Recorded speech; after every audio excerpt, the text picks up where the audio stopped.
Ronnie, get out there and make a third movie. You're driving me crazy. Frankly, my dear, I don't give a damn. I know we mixed movies I there, was about to say. but You are not Rhett Butler, and I am not Star. but Ronald Reagan said that because taxes were so high, and it they were high because we had a world war and we were trying to pull everybody out of it, but taxes were over 90%.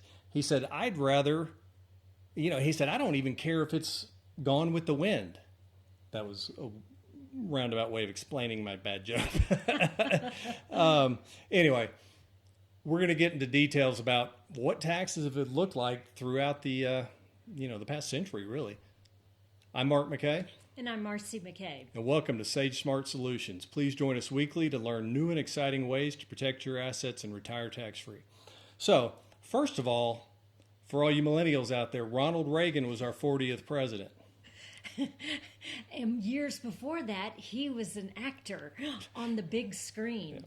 So, Did he do Bedtime for Bonzo? He did Bedtime for Bonzo, but he didn't do a third one because he didn't make sense financially. But the reason this gets brought up is because one thing that when we're really banging the tax-free retirement drum, one of the counter arguments is, well, you don't want to worry about taxes now. You're going to wait till you retire and you're in a lower tax bracket.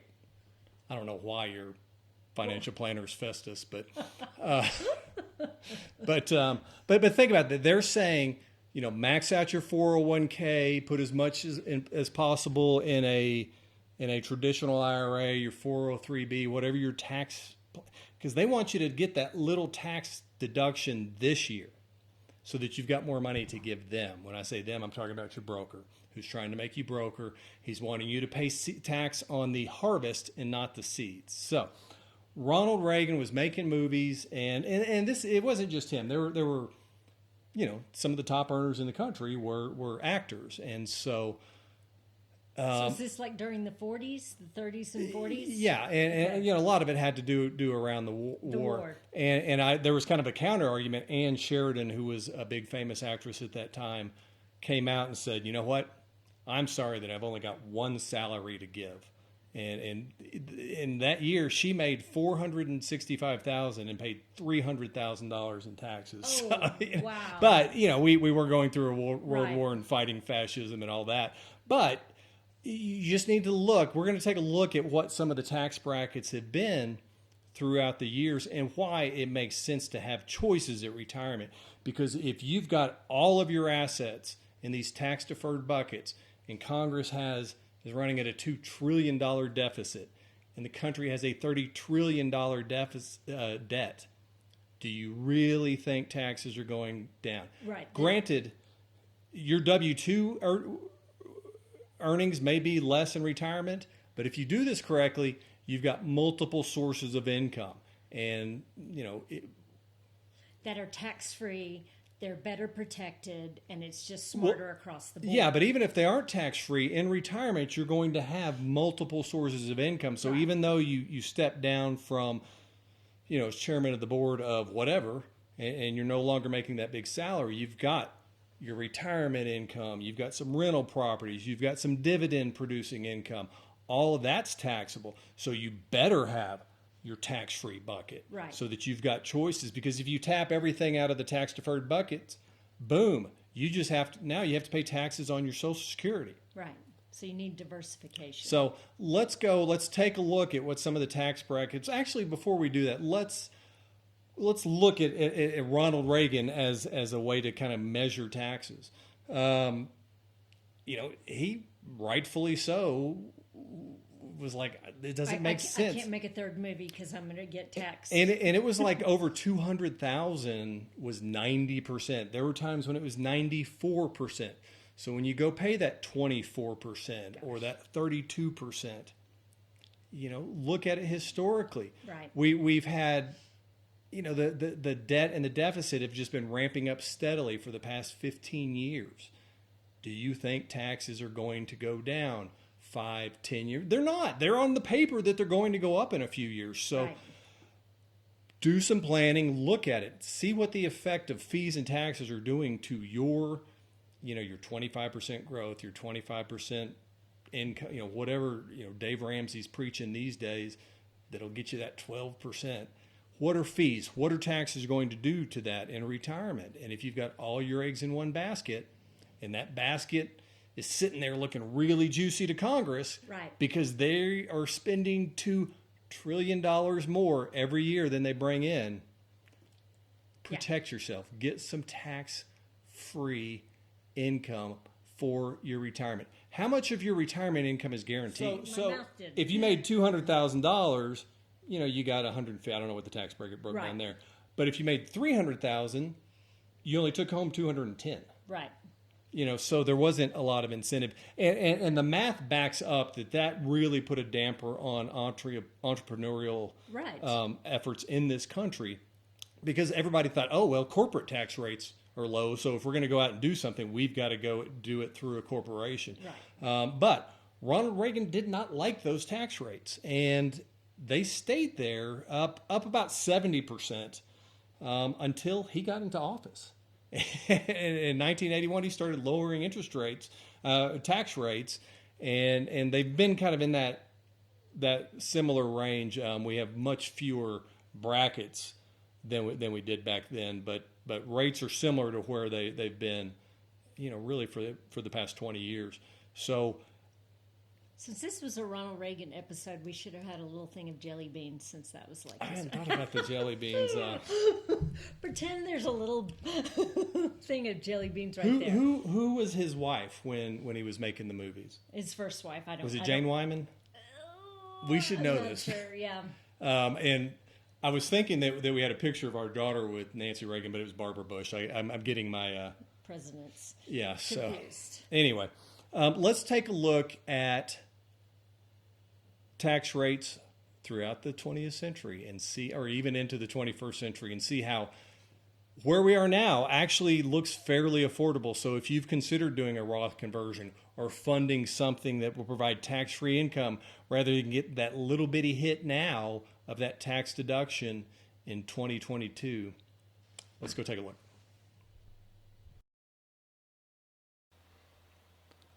So what are we looking at here? I wanted to show that, one of the biggest lies of Wall Street is that you should defer paying taxes. If you can deduct it now, do that. And then you'll get all that growth on that money that you deducted. The problem is that that's very naive in thinking that taxes are going to be lower 10, 15, 20, 25 years from now.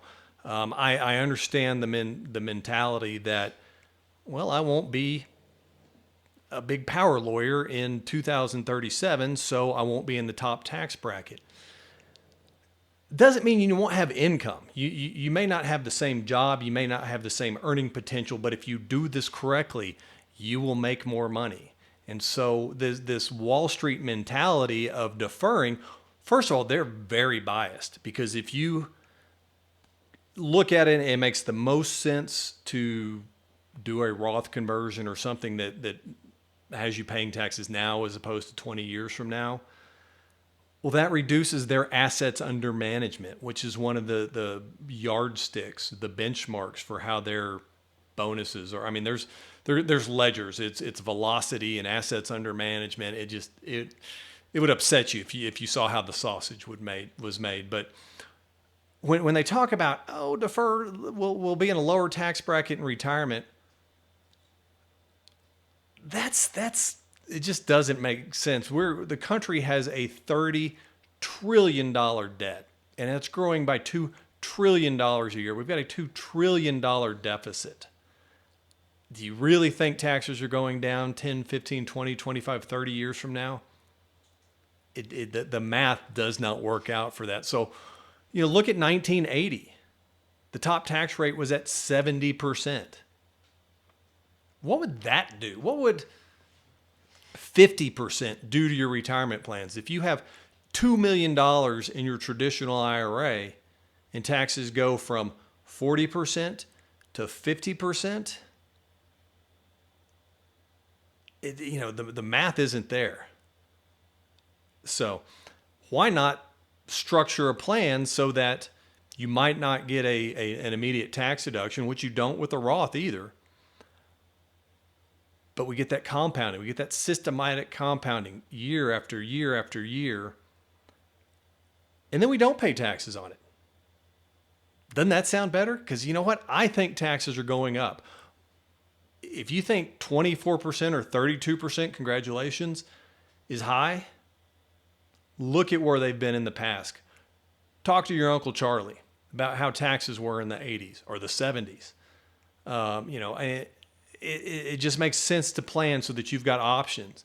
Because if all of your assets are in tax-deferred buckets, your IRA, your 403B, your 429, your traditional IRA, your 401k, that's a great big IOU to the IRS, and you let Uncle Sam dictate the terms of your loan.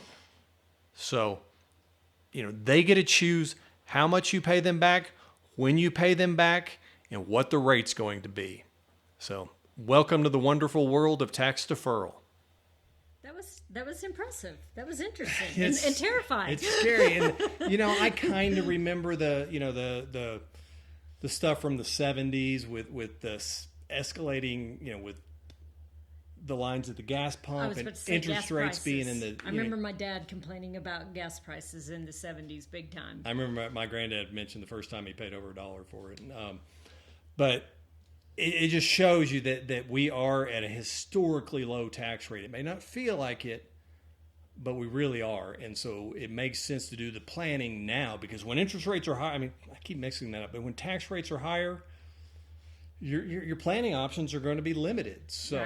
Right. And Washington, D.C., like you pointed out, they are out of control. So they're not going to be out of control and say, hey, we're out of control. Let's lower taxes. Yeah, Reagan had another quote that was pretty good. He said, the American people are not undertaxed. The government in Washington is overfed. And boom. If you want to know, when we talked a few weeks ago about Tax Freedom Day, you work up to a certain point in the calendar. Think about it. If you're at a 70% tax bracket, you're working till late August. Right. September. Yep. For the government. Yep. Don't do that in retirement. Right. Stop giving Uncle Sam your money, your hard-earned cash. Stop overfeeding Washington. Let's plan today. Let's figure out how we can get double-digit returns with no stock market risk, maintain liquidity, and protect your family's financial future. And just take that uncertainty of how much is the government going to raise taxes. Right. And reduce your quality of life in retirement. So I want to point out, if you're watching this on a TV, you might not see all the links and buttons. We are going to include a clip of my little red Jeep that has a QR code on the back of it. If you're sitting on your couch and you scan that with your phone, it will open up the YouTube channel on your browser and on your phone, and you'll get the links to the Masterclass or to see some of our other videos. Or to schedule a free strategy session. To schedule a free strategy session. So go ahead and do that. And if you've done that, leave a comment. Go ahead and subscribe to the channel. But it really helps if people will communicate and let us know what's working and what's not. So or questions you have. Thank you for your time. Don't overfeed Washington.